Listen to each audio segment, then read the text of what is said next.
Have you ever spent time working on code or an application that works great on your machine, but not when it's moved to another? Have you ever wished that you could more quickly deploy applications between development and production environments? These are just a couple of real world problems that can be alleviated through the use of containers. In this course, I'll introduce you to Docker containers, and I'll demonstrate how to use them with Ignition. This course will assume that you already have basic Ignition competency and that you're comfortable using a command line interface. As I walk through the steps in these lessons, I'd suggest that you follow along with me on your computer and pause the video to catch up if needed.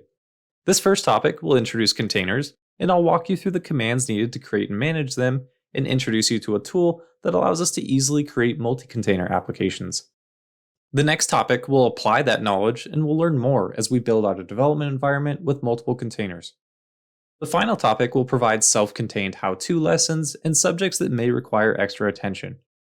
Regardless of where you are with your Docker experience, you should be able to find the right starting point. Alright, now that we've given some context on what to expect in this course, let's jump right into it. What are containers? Containers are sandbox processes that contain all the elements that are necessary to run your software.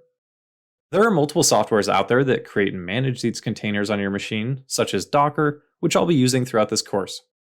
Containers are similar to virtual machines, but an important distinction is that virtual machines install an entire operating system on top of the host, while containers isolate themselves in the host OS using kernel namespaces and C groups.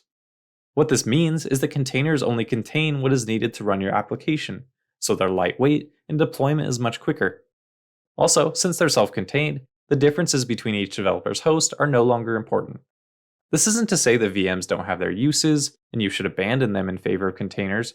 They're simply another option in our toolset. In order to create a container, an image is needed. An image defines the dependencies, configurations, environment variables, etc. that are needed to run an application. You can think of an image as a recipe. A container would then be the meal that ends up being cooked from that recipe. If changes are made to an image, that means that subsequent containers created from that image will reflect those changes. Docker provides a repository service called Docker Hub, where users can find and share container images for their applications. In the rest of the lessons in this course, I'll show you how to find images, including the official Ignition image, and how to manage their life cycles on your machine. In order to do this, you'll need to install some software. I'll be using Docker Desktop, which is available on Windows, Mac, and Linux, and is free for educational purposes.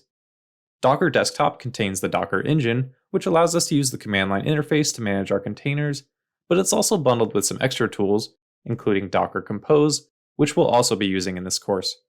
There are other options that you could choose, but if you decide to use Docker Desktop as well, I'll provide a link in the description on where to download it. We'll also need a text editor. It doesn't matter what you use, but I'll be using Visual Studio Code. If you'd like to use it as well, I'll also provide that link in the description.